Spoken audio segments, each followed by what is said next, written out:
الحمدللہ رب العالمین الرحمن الرحیم مالک یوم الدین وبہ استعین والصلاة والسلام علی رسول الامین وبعد قال اللہ تبارک وتعالی وَلَقَدْ أُوحِيَ إِلَيْكَ وَإِلَى الَّذِينَ مِن قَبْلِكَ لَئِنْ أَشْرَكْتَ لَيَحْبَطَنَّ عَمَلُكَ وَلَتَكُونَنَّ مِنَ الْخَاسِرِينَ۔ خواتین و حضرات، آج آپ لوگوں کے سامنے جس موضوع کے متعلق گفتگو ہوگی وہ موضوع ہے نیکیوں کو برباد کرنے والے اعمال، یعنی کون سے ایسے کام ہیں جن کی وجہ سے ہماری نیکیاں ختم ہو جاتی ہیں، برباد ہو جاتی ہیں۔ سب سے پہلی چیز ہے وہ شرک ہے۔ آدمی کروڑوں نیکی کر لے، راتوں دن مسجد میں بیٹھا رہے، سفر پہ سفر کرتا رہے، عمرہ پہ عمرے کرتا رہے، حج پہ حج کرتا رہے، لیکن اگر اس کی زندگی میں شرک آ گیا تو اس کی تمام نیکیاں کافور ہو جائیں گی، ختم ہو جائیں گی، مٹ جائیں گی، ڈیلیٹ ہو جائیں گی۔ اللہ رب العالمین ارشاد فرماتا ہے وَلَقَدْ أُوحِيَ إِلَيْكَ وَإِلَى الَّذِينَ مِن قَبْلِكَ لَئِنْ أَشْرَكْتَ لَيَحْبَطَنَّ عَمَلُكَ وَلَتَكُونَنَّ مِنَ الْخَاسِرِينَ۔ اے نبی صلی اللہ علیہ وسلم، آپ کی جانب اور آپ سے پہلے جتنے بھی انبیاء پیغمبر آئے سب کی جانب یہ وحی کی گئی ہے لیکن اشرکتا، کہ اگر آپ نے اپنی زندگی میں شرک کیا، اگر آپ نے اللہ کی توحید میں شرک کیا، لَيَحْبَطَنَّ عَمَلُكَ، تو آپ کے عمل ضرور بھی ضرور ضائع ہو جائیں گے، برباد ہو جائیں گے، مٹ جائیں گے، ختم ہو جائیں گے۔ وَلَتَكُونَنَّ مِنَ الْخَاسِرِينَ، اور آپ یقیناً خسارہ اٹھانے والوں میں سے ہو جائیں گے، نقصان اٹھانے والوں میں سے ہو جائیں گے، آپ کا ہر طرف سے نقصان ہی نقصان ہوگا۔ اس آیت کریمہ میں اللہ رب العالمین نے نبی صلی اللہ علیہ وسلم کو تنبیہ کر کے ہم امتیوں کو، ہم گنہگاروں کو یہ پیغام دیا ہے کہ اگر شرک نبی کی زندگی میں ہو جاتا، نبی سے ہو جاتا، کسی بھی نبی سے ہو جاتا، تو اللہ رب العالمین اس کے کام کو، اس کی نیکیوں کو ضائع کر دیتا، برباد کر دیتا، مٹا دیتا، ختم کر دیتا۔ تو ہم میں سے اگر کسی سے شرک ہو جائے گا تو ہماری اور آپ کی نیکیاں ختم ہو جائیں گی، تمام نیکیاں ختم ہو جائیں گی۔ اس لیے ہمیں اور آپ کو اپنے اعمال کی حفاظت کرنی چاہیے۔ دوسری جگہ اللہ رب العالمین نے 18 انبیاء کا تذکرہ کیا۔ 18 انبیاء کی تذکرہ کے بعد فرمایا وَلَوْ أَشْرَكُوا لَحَبِطَ عَنْهُمْ مَا كَانُوا يَعْمَلُونَ۔ یہ 18 کے 18 پیغمبر اگر اپنی زندگی میں شرک کرتے تو ان کے کیے ہوئے کام پر پانی پھر جاتا، یعنی جو یہ کام کرتے ہیں، جو نماز پڑھتے ہیں، روزہ رکھتے ہیں، زکوٰۃ دیتے ہیں، خیرات کرتے ہیں، دین کی طرف بلاتے ہیں، تکلیفیں اٹھاتے ہیں، مصیبتیں اٹھاتے ہیں، تمام کام ان کے کیا ہو جاتے، برباد ہو جاتے، کیونکہ ان کی زندگی میں اگر شرک ہو جاتا۔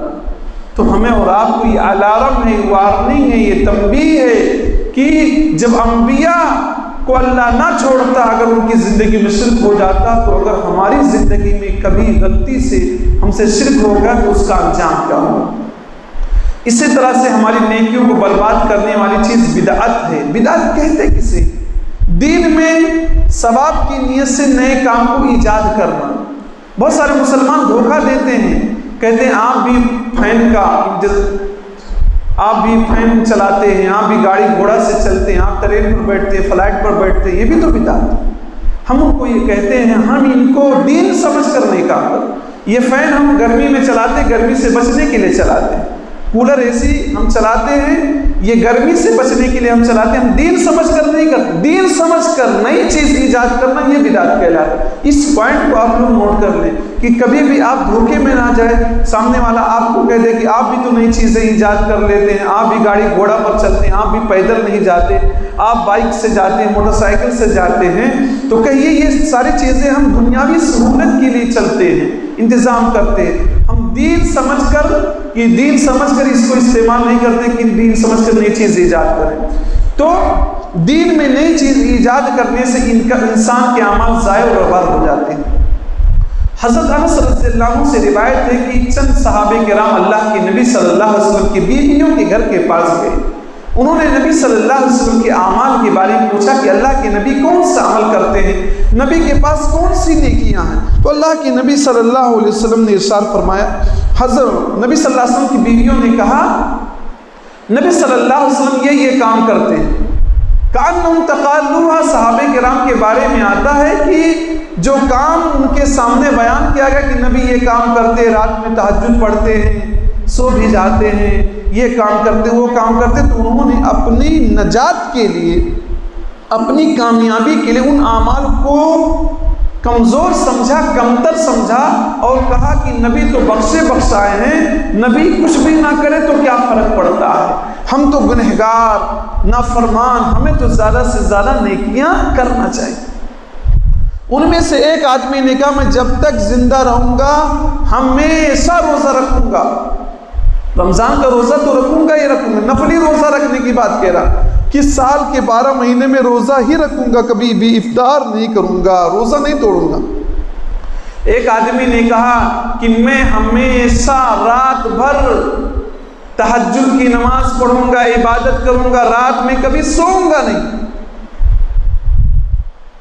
اور ایک آدمی نے کہا میں شادی بیاہ ہی نہیں کروں، کیونکہ شادی کرنے سے آدمی کیا ہے بہت ساری چیزوں میں مشغول ہو جاتا ہے، بال بچوں کا خرچہ بڑھ جاتا ہے، ان کی رہائش کا انتظام، ان کے کھانے پینے کا انتظام، تو بہت ساری چیزوں میں انسان کو بظاہر پرابلم نظر آتی ہے، تو دین میں کچھ لوگ سوچتے ہیں اس سے پرابلم آتی ہے، وہ یہ کہہ کر کہ یار شادی نہیں کریں گے تو صرف نیکی کرتے رہیں گے، اچھائی کرتے رہیں گے۔ جب نبی صلی اللہ علیہ وسلم آئے تو نبی صلی اللہ علیہ وسلم کو یہ رپورٹ پیش کی گئی، نبی کو یہ نیوز دی گئی کہ آپ کے بعد صحابہ ایسی ایسی باتیں کہہ کر گئے۔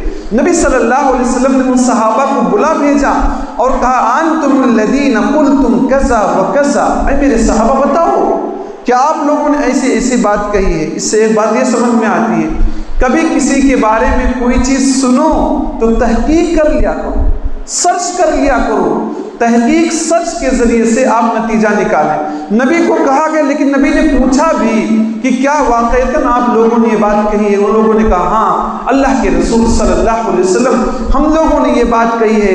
نبی صلی اللہ علیہ وسلم نے فرمایا اما واللہ انی لاخشاکم للہ واتقاکم لہ، اللہ کی قسم میں تم لوگوں میں سب سے زیادہ اللہ سے ڈرنے والا ہوں، سب سے زیادہ متقی پرہیزگار میں ہوں، مجھ سے بڑا کوئی نیک اور پارسا نہیں، مجھ سے بڑا متقی اور پرہیزگار کوئی نہیں۔ عام طور پر اللہ کے نبی صلی اللہ علیہ وسلم اپنے آپ کو اس طرح بیان نہیں کرتے، لیکن سامنے والے ذرا نیک بننے کی کوشش کر رہے تھے، اچھا بننے کی کوشش کرنا چاہ رہے تھے، شریعت سے ہٹ کر، نبی کی سنت سے ہٹ، اس لیے نبی نے کہا میں تم لوگوں میں سب سے بڑا متقی، سب سے بڑا پرہیزگار ہوں، لیکن میں روزہ رکھتا بھی ہوں، روزہ توڑتا بھی ہوں، افطار بھی کرتا ہوں۔ یہ نفلی روزہ کے بارے میں ہے، رمضان کا روزہ تو رکھنا ہی رکھنا ہے، یہ نفلی روزہ کے بارے میں اللہ کے نبی صلی اللہ علیہ وسلم فرماتے ہیں میں روزہ رکھتا بھی ہوں، افطار بھی کرتا ہوں، میں رات میں سوتا بھی ہوں اور کیا تہجد بھی پڑھتا ہوں۔ وَأَتَزَوَّجُ النِّسَاءَ، میں نے شادی بیاہ بھی کیا ہے۔ نبی صلی اللہ علیہ وسلم کی کئی بیویاں تھیں، ہر کوئی جانتا ہے، حضرت عائشہ، حفصہ، ام سلمہ، خدیجہ، زینب وغیرہ، تو یہ سب آپ جانتے ہیں، نبی نے شادیاں بھی کر رکھی تھی۔ نبی نے فرمایا فَمَن رَغِبَ عَن سُنَّتِي فَلَيْسَ مِنِّي، جو میری سنت سے ہٹے گا، جو میرے طریقے سے ہٹے گا، جو میرے منہج سے ہٹے گا، جو میرے اصول سے ہٹے گا، فَلَيْسَ مِنِّي، اس کا تعلق مجھ سے نہیں، وہ میرے راستے پر نہیں چل رہا ہے۔ وہ اللہ کے نبی صلی اللہ علیہ وسلم نے کہنا چاہتے کیا؟ یہاں ذرا میں ان لوگوں سے سوال کرتا ہوں جو کہتے ہیں کہ نیکی کرنا بھی کیا گناہ ہے، ہم تو اچھا سوچ کر یہ کام کرتے ہیں، نبی کی محبت میں یہ کام کرتے ہیں، ذرا ان سے پوچھو کیا روزہ رکھنا گناہ ہے؟ کیا رات بھر کیا تہجد پڑھنا گناہ ہے؟ گناہ نہیں ہے، لیکن ہمیشہ روزہ رکھنا یہ گناہ ہے۔ روزہ رکھنا گناہ نہیں، ہمیشہ روزہ رکھنا گناہ ہے۔ تہجد پڑھنے گناہ نہیں، ہمیشہ پوری رات جاگ کر تہجد پڑھنا یہ گناہ ہے، یہ گناہ ہے۔ اور شادی بیاہ سے ہٹ کر روحانیت اختیار کر لینا، جیسے عیسائی لوگ کرتے ہیں، یہ بابا لوگ کرتے ہیں، اور یہ سب طریقہ اسلام کا نہیں ہے۔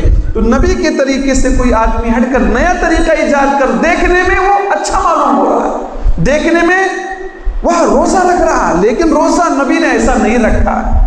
نبی ایسا نماز نہیں پڑھتے کہ رات بھر ہمیشہ جاگے۔ شب قدر کے علاوہ کی بات میں کر رہا ہوں۔ تو نبی صلی اللہ علیہ وسلم کے اس قول سے بات ثابت ہوتی ہے کہ جو بدعت ایجاد کرے گا اس کے تمام اعمال ضائع ہو جائیں گے، اور قیامت کے دن ہوگا نبی صلی اللہ علیہ وسلم حوض کوثر پر ہوں گے، کچھ مسلمان آئیں گے، نبی صلی اللہ علیہ وسلم کہیں گے ان کو آنے دیجئے، نبی صلی اللہ علیہ وسلم حوض کوثر کا جام پلانا چاہیں گے، تو بتایا جائے گا کہ آپ کو معلوم نہیں ان لوگوں نے آپ کے بعد کیا کیا ایجاد کر لیا تھا، ما احدثوا بعدک، آپ دنیا سے جب رخصت ہو گئے تو انہوں نے بہت ساری چیزیں ایجاد کر لی تھی۔ اس سے ایک پوائنٹ یہ بھی معلوم ہوتی ہے کہ نبی صلی اللہ علیہ وسلم عالم الغیب نہیں ہیں۔ نبی اگر عالم الغیب ہوتے تو یہ نہ بتانا پڑتا کہ آپ کو نہیں معلوم کہ انہوں نے آپ کے جانے کے بعد کیا کیا چیزیں ایجاد کر لی ہیں۔ اس کے بعد نبی فرمائیں گے سوقن سوقن لمن غیر بعدی، دوری ہو جو میرے بعد میرے دین میں چینجی کرتا ہے، میرے دین میں تبدیلی کرتا ہے، میرے دین میں ملاوٹ کرتا ہے، وہ دور ہو، میرے حوض کا جام اسے نصیب نہ ہوگا۔ تو ذرا سوچے، آدمی نیکی کرتا تھا، اچھائی وہ لوگ کرتے تھے، لیکن اس اچھائی میں نبی صلی اللہ علیہ وسلم کی سنتوں میں نئی نئی چیزیں ایجاد کرتے تھے، بدعتیں کرتے تھے، خرافات کرتے تھے، جس کی وجہ سے اللہ تعالیٰ انہیں نبی کے حوض سے کے جام سے کیا ہے دور کر دے گا، محروم کر دے گا۔ اسی طرح سے انسان کی نیکیاں برباد ہو جاتی، انسان کسی جادوگر کے پاس چلا جائے، کسی کاہن کے پاس چلا جائے۔ عام طور پر گاؤں کھیڑوں میں ہاتھ دکھا دیتے ہیں لوگ، کہتے ہیں ہاتھ دیکھیے، لکیروں سے کیا پتہ چلتا ہے بھوش کیا ہے، فیوچر کیا ہے، پرزنٹ کیا ہے۔ حالانکہ آدمی وہ اس لائق ہوتا، بھوش جانتا، فیوچر جانتا، وہ آ کر آپ کے ہاتھ کو دیکھتا، وہ خود اتنا بڑا آدمی ہوتا۔ لیکن دنیا والے کیا ہے، سیدھے سادھے لوگ ہوتے ہیں، ہاتھ دکھا دیا۔ ارے ہاتھ دکھانا یہ معمولی چیز نہیں ہے، یہ دراصل آپ اپنے دین کو برباد کر رہے ہیں، اپنی نیکیوں کو برباد کر رہے ہیں۔ اللہ کے نبی صلی اللہ علیہ وسلم فرماتے ہیں جو کسی کاہن کے پاس گیا، من اتی عرافا او کاہنا فصدقه بما يقول فقد كفر بما انزل على محمد صلی اللہ علیہ وسلم، جو کسی کاہن کے پاس گیا، فیوچر کو بتلانے والا، یا نجومی کے پاس گیا، یا کسی جادوگر کے پاس گیا تو اور اس کی بات کی تصدیق کر لیا، تو نبی فرماتے ہیں شریعت جو نازل ہوئی ہے اس پر، اس کا وہ انکار کر رہا ہے، اس کی وہ تکفیر کر رہا ہے۔ ایک روایت میں ہے کہ سوال کر لے تو کیا ہے، وہ آدمی کیا ہے، وہ اس کی 40 دن کی نماز قبول نہیں ہوتی۔ 40 دن تک نماز پڑھے گا، اس کو کچھ بھی ثواب نہیں ملے گا، اس کو برابر معاملہ ہوگا، اور 40 دن نماز نہیں پڑھے گا تو اور بڑا گنہگار ہو جائے گا۔ اتنا بڑا جرم کر لیا، کسی سے سوال کر لیا فیوچر کے بارے میں کہ میرا ہاتھ دیکھیے، بتائیے کیا ہوگا، کیا ہوگا، میری چیز کھو گئی ہے، ذرا آپ بتائیں کہ وہ چیز کہاں مل سکتی ہے۔ اس طرح کی چیزیں، غیبیات کے بارے میں جاننے کی کوشش اگر کوئی کرتا ہے، جادوگر کے پاس گیا تو ایمان ہی ختم ہو گیا، کاہن نجومی کے پاس گیا اور اس طرح کی چیزیں پوچھتا ہے صرف، تو 40 دن کی اس کی نماز کیا ہو جاتی ہے، قبول نہیں ہوتی ہیں۔ 40 دن نماز پڑھے گا تب جا کر اتنے بڑے جرم کا کفارہ ادا ہوگا، اگر نماز نہیں پڑھے گا تو کتنا اور بہت بڑا مجرم ہوگا۔ اس چیز کو بھی آدمی غور کرے کہ ہم لوگ کیا ہے دیکھتے ہیں، موبائل پہ بہت سارے بچے جادو کی چیزیں دیکھتے ہیں، جادو کی چیزیں دیکھتے ہیں، کارٹون کی چیزیں دیکھتے ہیں۔ وہ کارٹون کیا ہوتے ہیں، امپوسیبل چیزیں دکھلا کرتے ہیں، کر کے دکھلاتے، بتلاتے ہیں، کوئی چیز گم کر دیتے ہیں، یہ کر دیتے ہیں۔ یہ دراصل گناہ اور جرم کا کام ہے۔ آدمی اپنی ایمان سے ہاتھ دھو بیٹھے گا، ان کو معمولی آپ نہ سمجھیں، یہ دجال کے راستے کی طرف لے جاتا ہے۔ دجال بھی اسی طرح کے کام کرے گا اور لوگ اس کی تصدیق کریں گے۔ انسان کی نیکیاں جو ضائع ہوتی، برباد ہوتی ہیں، اس وجہ سے بھی کچھ لوگ اسلام کو لائک نہیں کرتے، اسلام کو پسند نہیں کرتے، انہیں دوسرا دین دھرم اچھا لگتا ہے۔ تو ان الدین عند اللہ اسلام، اللہ کے ہاں کون سا دین معتبر ہے؟ اسلام معتبر ہے۔ دین تو آپ دیکھیں تمام انبیاء کرام جو آئے، حضرت عیسیٰ علیہ السلام کا دین، حضرت موسیٰ علیہ السلام کا، یہ سب چیزیں جو تھیں لوگوں نے ملاوٹ کر دیا، اور اصل اللہ رب العالمین کو جو دین پسند ہے، تمام مذاہب میں جو اس وقت موجود ہیں، کون سا دین پسند ہے؟ ان الدین عند اللہ اسلام، دین وہی معتبر ہے اللہ کے یہاں جو اسلام ہے۔ اور ایک جگہ اللہ فرماتا ہے وَرَضِيتُ لَكُمُ الْإِسْلَامَ دِينًا، میں تم لوگوں کے لیے اسلام کو بطور دین میں نے چوائس کر لیا ہے، پسند کر لیا ہے۔ اور ایک جگہ اللہ فرماتا ہے وَمَن يَبْتَغِ غَيْرَ الْإِسْلَامِ دِينًا فَلَن يُقْبَلَ مِنْهُ وَهُوَ فِي الْآخِرَةِ مِنَ الْخَاسِرِينَ۔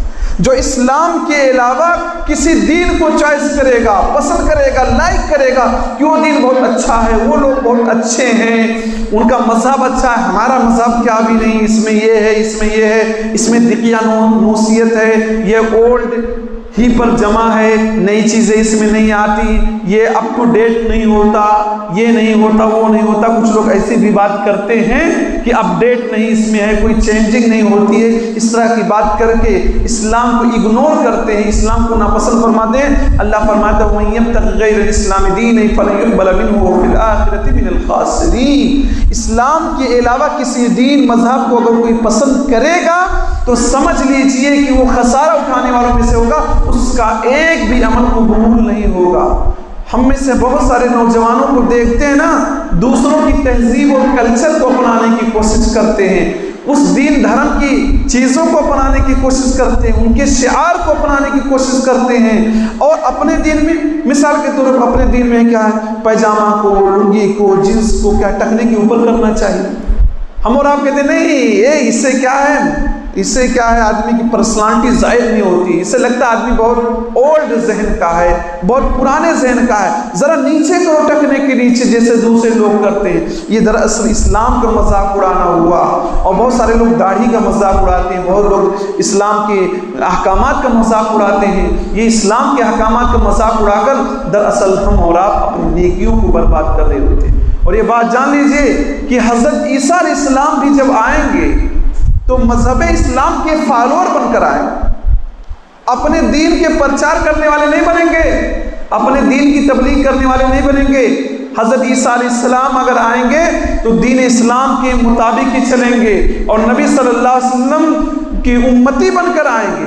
اور موسیٰ علیہ السلام بھی اگر زندہ ہوتے، لو کان موسیٰ حیا ما وسعہ الا اتباعی، موسیٰ علیہ السلام جو پیغمبر تھے اپنے زمانے کے، اولو العزم پیغمبروں میں ایک نام موسیٰ علیہ السلام کا بھی آتا ہے، بڑے نیک شریف نبی گزرے ہیں، اگر وہ بھی زندہ ہوتے نبی فرماتے ان کو میری ہی اتباع کرنا پڑتا۔ یہ جو مذہب اسلام ہے، یہی مذہب اسلام اس وقت چلے گا، یہی رائج ہے، اور اسی کو سے آدمی کو مطمئن ہونا چاہیے، آدمی کو ایگری ہونا چاہیے۔ اس کے جتنے بھی احکامات ہیں، تمام احکامات سے آدمی مطمئن رہے، تمام احکامات کو آدمی دل سے قبول کرے، دل سے قبول کرے، یہ نہ سوچے کہ اس میں یہ چیز ہے، اس میں وہ چیز ہے۔ اگر ہمارے اور آپ کے ذہن میں اس طرح کی چیزیں آتی ہیں، دراصل یہ آپ اپنے اعمال کو ضائع کر رہے ہوں گے، برباد کر رہے ہوں گے۔ اس لیے ان باتوں پر ہمیں توجہ دینے کی ضرورت ہے۔ انشاءاللہ بقیہ باتیں پرسوں انشاءاللہ کچھ ذکر کی جائیں گی۔ اللہ رب العالمین سے دعا الہی کہنے سننے کے مطابق ہم تمام مسلمان بھائیوں کو عمل کرنے کی توفیق دے۔ الہی ہمارے روزوں کو، نماز کو، صدقات کو، زکوٰۃ کو، دیگر عبادتوں کو قبول فرما۔ جب تک ہم کو اس دنیا میں زندہ رکھ، اسلام پر زندہ رکھ، اور جب ہمارا خاتمہ کر ایمان پر کر، آمین۔ وآخر دعوانا الحمدللہ رب العالمین۔ السلام علیکم ورحمۃ اللہ۔